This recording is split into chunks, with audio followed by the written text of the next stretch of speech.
오늘 소개드릴 책은 잘난 척 인문학 시리즈입니다. 몸이 좀 안 좋아서 계속 침대에 누워 있었더니 심심해서 책은 읽고 싶은데 머리 아픈 건 싫고 그래서 옛날 이야기책 들추듯이 찾아봤습니다. 제목은 설화와 기담 사전. 이 책은 신화와 전설, 영물과 괴물 요괴 이야기, 괴담과 기담, 그리고 믿기 어려운 사실들, 이승과 저승에 관한 이야기들을 모아놓은 책입니다. 읽다 보면 어릴 때 읽었던 그리스 로마 신화도 생각나고요. 전래 동화 이야기도 많이 나옵니다. 그 중에 제목은 알고 있었지만 정확한 내용을 모르겠었던 몇 가지 추려서 남겨놓으려고 합니다. 먼저 피그말리온, 그 참사랑의 신화. 피그말리온은 그리스 신화에 등장하는 키프로스의 조각가다. 그는 여자를 좋아했지만 키프로스의 여성들이 매춘 행위를 하는 것을 보고 여성을 혐오했다. 그렇게 현실의 여성들에게 환멸을 느낀 그는 사랑과 다산의 여신인 아프로디테를 흠모했다. 아프로디테는 로마 신화에서는 베누스가 됐으며 영어 발음으로 비너스다. 비너스는 오늘날에도 사랑과 여성미의 상징이다. 피그말리온은 아프로디테를 흠모했지만 그녀는 신이기 때문에 이루어질 수 없는 짝사랑이었다. 그리하여 피그말리온은 자신이 생각하는 이상적인 여신상을 상하로 조각했다. 마침내 조각을 끝내고 보니 너무나 아름다웠다. 그는 자신이 빚어낸 여인상에 완전히 빠져들었다. 여인상에 갈라테아라는 이름까지 붙여놓고 그는 마치 살아있는 여인처럼 갈라테아를 진정으로 사랑했다. 상아로 된 차갑고 움직일 수 없는 여인상이었지만 그는 매일같이 갈라테아를 어루만지며 입을 맞추고 옷을 갈아입히면서 그녀에게 생명이 깃들기를 간절히 기도했다. 마침내 그의 간절한 기도는 아프로디테에게 전해졌고 감동한 아프로디테는 갈라테아에게 생명을 불어넣었다. 따뜻한 체온과 함께 살아 움직이는 갈라테아를 포옹한 피그말리온의 기쁨은 말로 표현할 수 없었다. 꿈 같았던 순수한 사랑의 결실을 맺어 그들은 결혼해서 아들을 낳고 행복하게 살았다. 피그말리온 신화는 그뿐이지만 더없이 순수하고 아름다운 참사랑이 이루어진 행복한 결말은 긴 세월 동안 많은 사람들에게 큰 감동을 주며 사랑의 판타지가 됐다. 그와 함께 피그말리온과 관련된 여러 심리학 용어들이 탄생했다. 그 가운데 대표적인 것이 피그말리온 효과다. 누군가 다른 사람이 나에게 관심을 기울이고 기대하면 그에 부응하기 위해 능률이 오르고 좋은 결과를 얻게 되는 것이 피그말리온 효과다. 반면에 피그말리오니즘도 있다. 현실 세계에 고립돼 오직 자신의 간절한 소망이 투사된 어떤 가상의 이상적인 존재에 탐닉하는 것이 피그말리오니즘이다. 피그말리온 컴플렉스라는 심리학 용어도 있다. 일반적으로 어떤 인형에 대한 애착이 지나친 것을 말하지만 주변에서 자신에게 지나치게 큰 기대와 관심을 가질 때 오히려 그것이 부담이 되고 콤플렉스가 되어 행동이 엉뚱하게 바뀌는 경향을 말한다. 다음 에피소드는 루시퍼, 위대한 여성은 어떻게 몰락했나. 루시퍼, 낯설게 느껴지지는 않을 것이다. 루시퍼라는 제목의 영화도 있었고 미국 드라마도 있었다. 하지만 루시퍼가 무엇을 뜻하는지 제대로 아는 사람은 많지 않을 것이다. 루시퍼는 라틴어에서 빛을 뜻하는 룩스와 가져오다를 뜻하는 페레의 합성어로 빛을 가져오다라고 해석할 수 있지만 금성의 다른 이름이기도 하다. 그런데 루시퍼와 여성이 무슨 연관이 있을까? 여성들의 입장에서 보면 남성 중심의 가부장 시대와 함께 여성의 몰락을 재촉한 무척 안타까운 역사적 사실이 있다. 수백만 년 전 인류가 등장한 이래 불과 수천 년 전까지만 해도 여성이 주도하는 모계 사회였다. 생산의 상징인 여성은 숭배됐으며 수많은 여신들이 탄생했다. 원시 종교에서 최고의 신은 모두 여신들이었다. 하지만 그리스 신화에서 전지전능한 최고의 여신들이 차츰 분화되며 특정한 역할과 기능을 담당하는 권위가 크게 축소된 여러 여신들로 나누어지더니 마침내 남신들과 남자 영웅들에게 패배하고 굴복하며 보잘것없는 존재, 괴물과 같은 존재로 추락하고 만다. 그것은 모계 사회가 무너지고 남성 중심, 남성 우월의 가부장 사회가 시작됐음을 의미하는 것이다. 그럼에도 불구하고 중동이나 근동을 비롯한 여러 지역에서는 여전히 여신을 숭배했으며 그 가운데서도 고대 그리스의 아프로디테, 수메르의 이난나, 메소포타미아의 이슈타르 등은 사랑과 관능, 성애의 여신으로 그 권위는 절대적이었다. 더욱이 이러한 사랑의 여신들이 전쟁의 신이기도 한 것은 적어도 그들의 지역에서는 여성들이 남성들보다 우월하다는 것을 말해준다. 그리하여 절대적인 사랑의 여신들은 밤하늘에 가장 밝게 빛나는 금성에 비유됐다. 메소포타미아에서도 금성을 이슈타르 이난나라고 부른 것을 보면 여러 지역에서 사랑의 여신이 절대적으로 숭배됐다는 것을 잘 알 수 있을 것이다. 그런데 차츰 남성 중심의 가부장 사회가 정착되고 로마 제국을 비롯한 유럽에서 기독교를 국교로 받아들이는 국가들이 늘어나면서 큰 문제가 생겼다. 기독교는 유일한 신인 하느님을 섬기는 종교다. 더욱이 하느님은 흔히 하느님 아버지로 표현되는 남성성을 지니고 있다. 하지만 지중해 연안, 중동, 근동 등에서는 다신교와 사랑의 여신을 절대적으로 숭배하고 있어서 갈등과 마찰을 피할 수 없었다. 그러자 갈수록 세력이 커져가던 기독교가 위압적이고 노골적으로 여신들을 폄훼하기 시작했다. 다신교 역시 대다수가 여신이 대표적인 신이기 때문에 여신 숭배만 타파하면 무너뜨릴 수 있다고 판단했다. 그러자면 여신들을 폄훼할 명분과 구실이 있어야 했다. 기독교는 여신들의 관능에 주목했다. 추앙받는 대부분의 여신들은 사랑, 성애, 관능, 성적 매력 등 당연히 여성성을 지니고 있기 마련이다. 그런데 기독교에서는 인간들의 성행위를 통한 육체적 쾌락 추구가 죄악의 근원으로 보고 금욕주의를 지향하면서 성적 욕구를 자극하는 여성의 관능을 경계한다. 기독교는 여신들의 관능을 집중적으로 공격하면서 참다운 사랑의 여신이 아니라 창녀들의 여신으로 매도했던 것이다. 기독교는 이러한 여신들의 관능과 성애가 인간을 유혹해서 음란과 음욕을 자극하고 타락시킨다고 널리 알리면서 샛별과 여신을 뜻하는 루시퍼를 악마라고 몰아붙였다. 그와 함께 유럽 등에서 기독교가 절대적인 영향력을 발휘하면서 자연스럽게 루시퍼는 악마를 뜻하는 말로 자리잡게 됐다. 하지만 오랜 전통과 역사성을 지닌 여신 숭배와 여신에 대한 환상은 쉽게 사라지지 않았다. 남녀의 아름다운 사랑, 고귀하고 순결한 사랑, 운명적인 사랑은 인간의 판타지다. 그러한 판타지가 여신에 대한 환상을 좀처럼 버리지 못하게 했다. 기독교로서는 당황하지 않을 수 없었다. 그들은 추앙받는 모든 여신들의 관능을 제어하고 장점들만 모아서 새로운 여신을 창조해내었다. 하염없이 사랑을 베풀지만 결코 성적이지 않으며 사악한 유혹에 넘어가지 않고 결혼했지만 영원한 처녀로 성령에 의해 신의 아들을 낳은 여인, 바로 성모 마리아다. 기독교는 근본적으로 남성성이 강하지만 지금까지 없었던 전혀 새로운 이미지의 여신 성모 마리아를 창조하고 남성성의 하나님과 함께 신격화된 여인 성모 마리아를 섬기게 함으로써 전통적인 여신 숭배를 희석시키고 여신 숭배자들까지 끌어들일 수 있었다.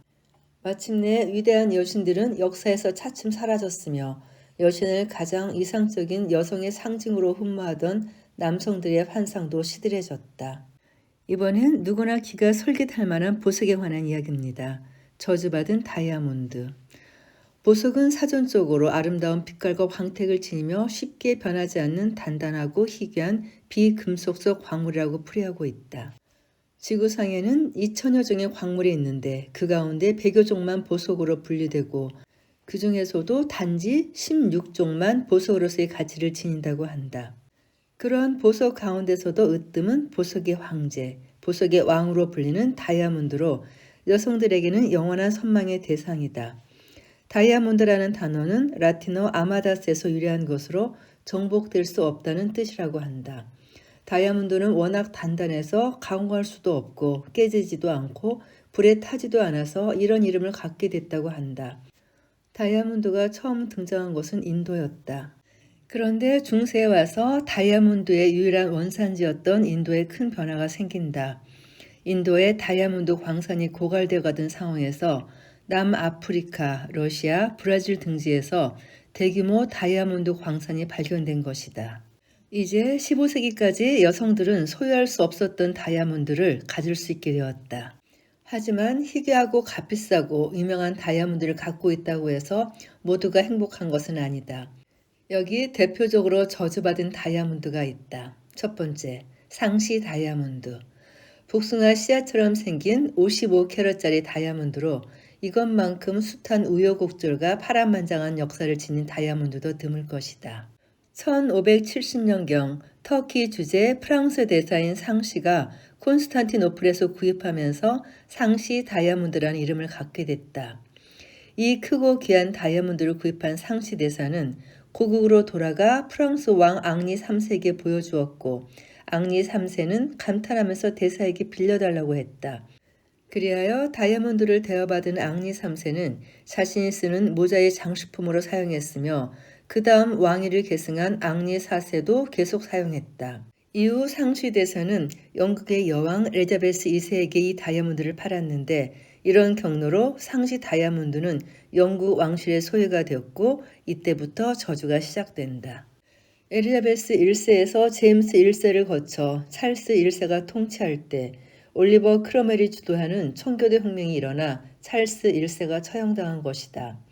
이어서 찰스 2세를 거쳐 제임스 2세가 통치할 때는 명예혁명이 일어나 왕에서 쫓겨난 제임스 2세는 프랑스로 망명한다. 이때 그는 상시 다이아몬드도 가지고 간다.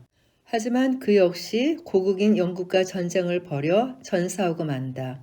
제임스 2세가 전사하는 상황에서 상시 다이아몬드는 프랑스 왕실 소유가 됐고 루이 15세는 그것으로 자신의 왕관을 장식했다. 이어서 루이 16세가 즉위했는데 왕비는 그 유명한 마리 앙뚜아네트. 한참 화려한 파티를 즐기던 그녀가 파티에 참석한 귀족 부인들에게 상시 다이아몬드를 과시하며 애지중지하고 있을 때 프랑스 혁명이 일어났다. 그로 말미암아 루이 16세가 처형당하고 마리 앙뚜아네트도 시민군에 붙잡혀 단두대에 처형된다. 그리고 상시 다이아몬드는 혼란의 와중에 도난당했다. 행방이 묘연했던 상시 다이아몬드는 30여 년이 지난 뒤에야 다시 모습을 드러냈다. 그러자 이번에는 제정 러시아 황실에서 재빨리 매입했다. 그런데 얼마 뒤인 1825년 제정 러시아에서 혁명적인 데카브리스트의 난이 일어난다. 데카브리스트의 난은 실패했다. 이 반란은 실패로 끝났지만 러시아 로마노프 왕조의 몰락을 재촉하고 뒤따라 일어나게 될 러시아 혁명의 전주곡이 됐다. 러시아 혁명 때 로마노프 왕가는 대부분 처형되는 비운을 맞아야 했다. 그로부터 수십 년 뒤 상시 다이아몬드가 프랑스 파리의 한 전시장에 등장했다. 한 재래가가 매입해 아들에게 결혼 선물로 주었고 아들이 소유하고 있다가 죽자 그의 아내가 루브르 박물관에 대여해서 일반인들에게도 공개됐다.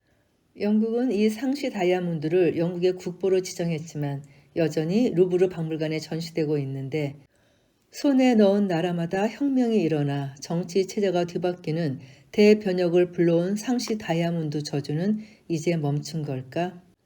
두 번째 다이아몬드는 유럽에서 저주의 다이아몬드로 불리는 리전트 다이아몬드. 피트 다이아몬드로 불리는 이 다이아몬드는 140.5캐럿으로 유럽에서 가장 큰 다이아몬드이기도 하다. 1701년 인도의 한 광산에서 처음 발견했을 때 원석의 무게는 무려 410캐럿이었다.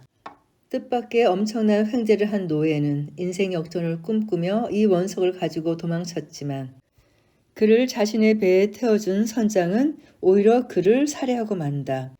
그러나 그 선장 역시 노예를 죽인 죄책감으로 악몽에 시달리다 정신착란을 일으켜 자살해버린다.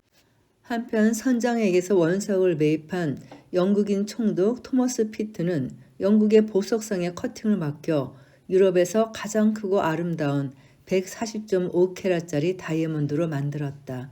그래서 피트 다이아몬드라는 이름이 붙었으며 유럽의 왕실이나 귀족들이 가장 탐내는 다이아몬드가 됐다.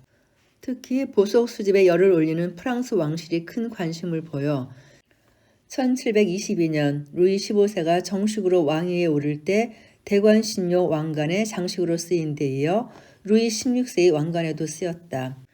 루이 16세의 왕비 마리 앙투아네트는 자신의 벨벳 모자를 이 다이아몬드로 장식하고 과시했다.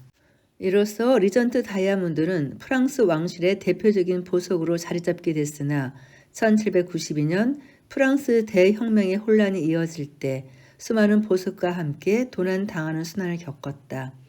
다행히 15개월 후에 극적으로 되찾았지만 프랑스 대혁명으로 집권한 세력이 운영 자금이 모자라자 독일과 네덜란드의 은행가에게 다이아몬드를 담보로 거액을 차용하면서 떠돌아다녀야 했다. 이후 리전트 다이아몬드는 1887년 이후 프랑스 국보로 지정되고 루브르 박물관으로 넘겨져 지금까지 전시되고 있다. 하지만 이 다이아몬드를 처음 발견한 노예가 살해되고 노예를 죽이고 강탈한 선장은 자살했으며 이 보석을 과시하던 루이 16세와 마리 앙뚜아네트가 처형되면서 저주의 다이아몬드로 자리매김하게 됐다. 세 번째 다이아몬드는 피렌체 다이아몬드. 황금빛을 띠는 132.27캐럿의 영롱한 다이아몬드다. 정확한 연대는 알 수 없으나 14세기 인도에서 채굴된 뒤 포르투갈 군대에 빼앗겨 유럽으로 건너왔으며 부르고뉴 공국의 공작의 손에 들어갔다. 그러나 그가 전쟁에서 전사하면서 영국, 스페인 왕실 등 여러 차례 주인이 바뀌는 순환을 겪다가 1736년 프란츠 1세가 오스트리아의 마리아 테레지아와 결혼하게 됐을 때 그녀가 이 다이아몬드를 무척 갖고 싶어 한다는 것을 알고 이 보석을 매입해서 선물했다. 그녀는 크게 기뻐하며 남편의 영지인 피렌체에서 이름을 따서 피렌체 다이아몬드라고 명명했다. 여기서 재미있는 것은요. 마리아 테레지아가 오스트리아 여왕으로 제위하고 있을 때 딸인 마리 앙뚜아네트가 프랑스의 루이 16세와 결혼하게 되자 이 다이아몬드를 딸에게 선물했다는 것이죠. 나중에 루이 16세와 마리 앙뚜아네트는 프랑스 대혁명 때 처형당했고 피렌체 다이아몬드는 나폴레옹을 거쳐 그의 아내 마리 루이즈의 소유가 됐다. 그런데 결혼한 지 불과 4년 뒤 나폴레옹은 실각하고 세인트 헬레나 섬으로 유배돼 그곳에서 사망한다. 우여곡절 끝에 다시 오스트리아로 돌아온 피렌체 다이아몬드는 오스트리아 헝가리 제국의 엘리자베트 폰 비텔스바우 황후의 목걸이에 장식됐는데 그 뒤 갖가지 불행이 이어졌다. 아들이 자살하고 황후 자신도 거식증과 우울증 등으로 시달리다가 스위스 제네브로 여행 도중 이탈리아의 무정부 지휘자가 휘두른 송곳에 찔려 숨졌다. 이 비극의 다이아몬드는 오스트리아 금고에 보관되었다. 그 후 1914년 오스트리아의 황태자 부부가 사라예보를 방문했다가 세르비아의 민족주의자가 쏜 총탄에 맞아 사망하는 엄청난 사태가 벌어졌다. 이에 제1차 세계대전이 일어났고 이 대전쟁에서 오스트리아 헝가리 제국은 패배하고 몰락하게 된다. 그런데 1918년부터 오스트리아 빈 박물관에 전시되어 있던 피렌체 다이아몬드가 1922년 감쪽같이 사라지는 놀라운 일이 발생했다. 그 때문에 이 보석의 행방을 놓고 온갖 추측과 소문이 끊임없이 쏟아졌으나 아직까지도 찾아내지 못한 채 행방이 묘연한 상태에 있다. 또 하나 저주받은 네 번째 다이아몬드는 블루호프 다이아몬드입니다. 이 보석에는 수많은 일화들이 얽혀 있어 책으로 나올 정도다. 이 다이아몬드는 1642년 인도의 무굴 제국에서 발견됐는데 처음에는 100캐럿이 넘는 매우 큰 다이아몬드였다. 프랑스 보석상이자 여행가인 장 바스티에 타베르니에는 정글을 탐험하다가 우연히 외딴 곳에 있는 작은 힌두교 신전을 발견하고 들어가 보니 힌두 신 석상의 두 눈에 푸른색 광채가 나는 보석이 박혀 있었다. 다가가서 살펴보니 놀랍게도 사파이어처럼 푸른빛을 띤 희귀한 다이아몬드였다. 그는 그 블루 다이아몬드를 훔치기로 마음먹고 석성에 다가가 한쪽 눈의 다이아몬드를 빼냈다. 이어 다른 쪽 눈의 다이아몬드를 빼내려 할 때 인기척이 들리자 황급히 한쪽 눈의 다이아몬드만 품에 넣고 그대로 도망쳤다. 또 다른 일화에 의하면 타베르니에가 무척 정직한 사람이어서 힌두교 승려가 훔친 것을 돈을 주고 매입했다고 하기도 한다. 아무튼 1645년 프랑스로 돌아온 타베르니에는 보석 수집강인 루이 14세의 부름을 받고 궁전에 가서 여러 개의 작은 다이아몬드를 팔면서 인도에서 손에 넣은 100캐럿이 넘는 푸른색의 다이아몬드를 보여줬다. 당연히 홀딱 반한 루이 14세가 자신이 당장 사겠다고 했다. 타베리니에는 황제에게 22만 프랑이라는 비교적 저렴한 가격에 팔았다. 이에 감동한 루이 14세는 그에게 자기까지 내려주었다. 그러나 얼마 지나지 않아 루이 14세는 괴접병으로 세상을 떠났다. 또한 이 엄청난 보석을 처음 손에 넣었던 타베리니에도 조카에게 전 재산을 빼앗기고 인도의 사막에서 비참하게 죽었다는 설도 있고, 초원을 여행 중에 들깨떼의 공격을 받아 온몸이 찢기는 처참한 죽음을 맞았다는 얘기도 있다. 아무튼 루이 14세가 죽고 블루 다이아몬드는 루이 15세의 소유가 되었다가 다시 루이 16세가 물려받았으나 그와 그의 왕비 마리 앙투아네트는 모두 처형당하는 비극을 맞았다. 그리고 프랑스 대혁명의 혼란스러운 틈을 타 조직적인 도둑들이 왕실의 보물창고를 찾아내 6일에 걸쳐 거의 모든 보물들을 훔쳐갔는데 그 가운데 블루 다이아몬드도 포함되어 있었다. 그러다가 20여 년이 지난 1812년 런던의 보석상이 블루 다이아몬드보다 훨씬 작은 약 45캐럿짜리 다이아몬드 2개를 매입했는데 여러 방법으로 자세히 살펴본 결과 블루 다이아몬드가 틀림없었다. 아마 도둑들이 원래의 상태로는 팔 수 없으니까 2개로 쪼개서 팔았을 것이다. 1830년 이 다이아몬드를 영국의 은행가인 헨리 필립 호프가 보석상에서 9만 달러에 매입했다.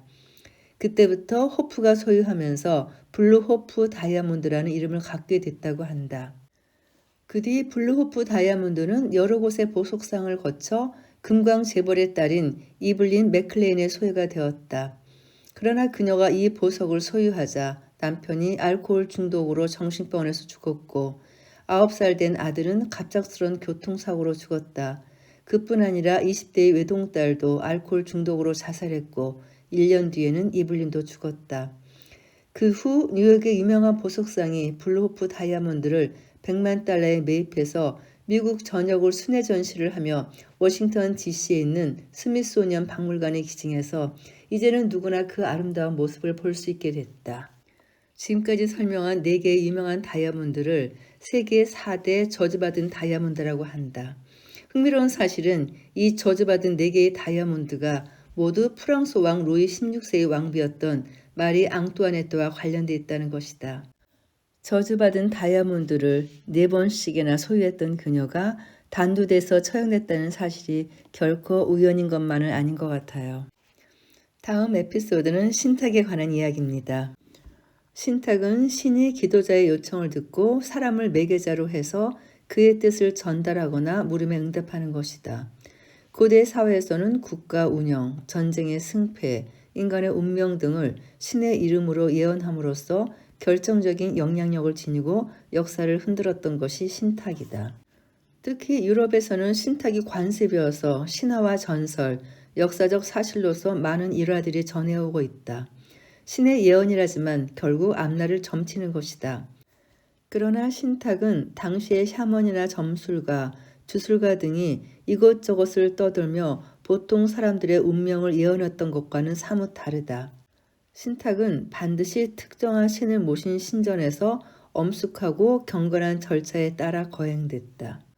예언의 내용도 국가의 운명, 전쟁의 결정과 승패, 왕과 왕족의 운명 등 역사에 큰 영향을 미칠 예언들이어서 그 의미가 무척 컸다. 고대 그리스만 하더라도 여러 개의 신전이 있었다. 이러한 신전들 가운데서 세상의 중심 또는 대지의 배꼽인 옴파로스가 있는 그리스 중부 파르파노스 산의 델포이 신전이 가장 유명했다. 이 신전은 아폴론을 모시는 신전으로 예언의 적중률이 가장 높아 그리스 여러 도시 국가의 왕과 왕족들이 많이 찾는 곳이었다. 이곳에서 내려지는 신탁을 델포이 신탁 또는 아폴론 신탁이라고 했으며 신탁의 방식이나 의식도 다른 신전들과는 차이가 있었다. 영감을 얻거나 중대한 결정을 내리거나 태어난 아이의 운명 등을 알고자 하는 사람이 신전을 찾아와 신에게 직접 궁금한 점들을 묻는 방식이었다.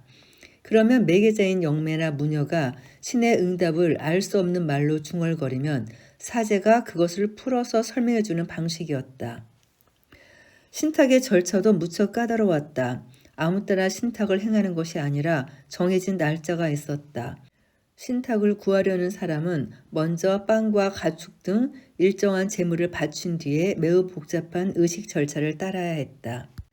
델포이 신전에서 신탁 의식을 주관하는 영매나 무녀를 피티아라고 하는데 50세가 넘은 여성으로 남편과 떨어져 신전에 거주하며 항상 처녀의 옷을 입고 여사제의 유형을 갖췄다고 한다. 신탁 의식을 거행하기 전에 신탁을 구하는 사람과 피티아는 그곳에 있는 샘에서 목욕을 해야 한다. 몸을 정결히 한 피티아는 그곳에 있는 성스러운 샘물을 마신 뒤 신전으로 들어간다. 신탁을 구하는 장소는 신전의 지하에 있었으며 피티아는 그곳의 성스러운 삼각의자에 앉는다. 그리고 아폴론의 성스러운 나무인 월계수잎을 심는다. 지하 골방의 바닥에서는 훗날 메탄가스 또는 유황가스로 밝혀진 연기가 스멀스멀 솟아오른다. 말하자면 피티아가 스스로 환각 상태의 무아지경에 빠져드는 것이다. 이어서 신탁을 구하려는 사람이 신탁을 얻고자 하는 사항들을 석판 같은 것에 써서 전달하면 피티아가 알아듣기 어렵거나 알아들을 수 없는 말을 중얼거리듯 신의 응답을 말해준다. 그러면 대기하고 있던 사제가 그 말을 받아 적은 뒤에 신탁을 구하는 사람에게 해석해줬는데 그 뜻이 매우 모호한 경우가 많았다고 한다. 모호한이라는 뜻의 영어 델픽은 여기서 유래했다고 한다. 역사상 가장 흥미로운 신탁은 고대 그리스의 철학자 소크라테스의 신탁이라고 할 수 있는데 소크라테스를 흠모하던 제자가 델포이 신전에서 신탁을 구했다. 그는 이 세상에 소크라테스보다 현명한 사람이 있는가 하고 물었다. 그러자 피티아가 주저없이 없다고 간단히 말했다는 것이다. 그 때문인지 소크라테스는 피티아를 적극 옹호하면서 이런 말을 남겼다고 한다. 가장 큰 축복은 하늘이 내린 진정한 광기를 통해서 나온다. 광기야말로 하늘이 내린 특별한 재능이며 인간 세상에서 가장 선망하는 재능이다. 예언 능력도 일종의 광기이며 델포이 신전의 피티아는 광기에 젖어 있을 때 공과 사를 가리지 않고 그리스에 큰 도움을 주었지만 정상적일 때는 거의 도움을 주지 못한다. 정상적 상태의 정신은 단지 인간의 능력일 뿐이지만 광기는 신이 내린 능력이다. 델포이 신전의 피티아가 환각 상태의 무아지경에서 말하는 것을 광기로 본 것이다. 소크라테스의 제자인 플라톤도 스승을 따라 피티아를 추종했다. 전문가들은 델포이 신탁이 소크라테스 철학의 실질적 출발점이 됐다고 지적한다. 델포이 신전 입구에는 너 자신을 알라라고 쓰인 현판이 있었다고 한다. 소크라테스가 남긴 명언으로 알고 있는 이 말이 그보다 먼저 신전 입구에 쓰여 있었는지 아니면 소크라테스의 말을 써놓은 것인지는 모르겠지만 키케로의 신탁과 함께 우리에게 많은 것을 말해준다. 제가 고른 마지막 에피소드는 남사당과 사당패에 대한 이야기입니다. 지금이나 예전이나 끼가 많고 흔히 딴따라라고 불리는 예능 기질이 많은 사람이 있기 마련이다. 그에 따라 밖으로 나돌기를 좋아하는 이른바 역마살이 있는 젊은이, 끼가 넘치고 선천적으로 예능 기질이 있는 젊은이들이 가만히 있지 못하고 대부분 농사가 주업이었던 집을 떠났다. 하지만 그들이 갈 곳은 없었다. 그리하여 그들끼리 서로 만나고 뭉쳐 패거리를 만들었다. 각설이를 비롯한 건리패, 광대패, 솥대쟁이패 등과 남사당도 그런 패거리 가운데 하나였다. 그런 패거리들 가운데 대표적인 유랑 연희 집단이 남사당이었다. 글자 그대로 남자들로만 구성된 연희 집단으로 그 기원에 대해서는 확실한 정설이 없다. 경기도 안성시가 이들의 대표적인 구장으로 손꼽히는 남사당은 그 시작과는 달리 차츰 규모가 커지고 체계가 잡히면서 40에서 50명 규모의 연희 집단으로 성장한다. 이들의 구성은 남사당패의 우두머리인 꼭두쇠, 공연을 기획하는 곰뱅이쇠, 각 부분의 노래를 책임지는 뜬쇠, 공연의 연기자들인 가열, 초보 단원인 삐리, 나이가 많은 단원인 저승패, 그리고 나이 어린 잔심부름꾼, 장비를 운반하는 등심꾼 등으로 기능과 역할이 짜여 있으며 위계 질서가 엄격하고 초보 단원들에게는 체계적인 기술 교육을 했다고 한다. 이들은 가족도 없고 갈 곳도 없으려니와 집단의 의리와 인정으로 연장자 대우를 하며 죽을 때까지 함께했다. 남사당과 관련해서 한 가지 주목할 것은 남자들로 구성된 남사당의 전통에서 유일하게 여성 꼭두새가 있었다는 것이다. 바우덕이라는 이름의 그녀는 5살 때 머슴이었던 아버지가 사망하자 남사당 폐에 맡겨졌다고 한다. 고아가 된 어린아이였기에 남녀를 따지지 않고 남사당에서는 모든 기회를 가르쳤는데 재주가 뛰어났다. 그녀가 15세 때 그 남사당패의 꼭두새가 사망하자 안성 남사당패에서는 전통적인 관례를 깨고 바우덕이를 꼭두새로 앉혔다고 한다. 그녀는 여성 꼭두새라는 특성과 탁월한 기회로 안성 남사당패를 최고의 인기 남사당으로 키우면서 남사당의 전설적인 인물이 됐다. 전해오는 일화에 따르면 조선조 고종 2년째 경복궁을 중건하면서 근로자들을 위로하기 위해 전국의 남사당 패들을 불러들였다고 한다.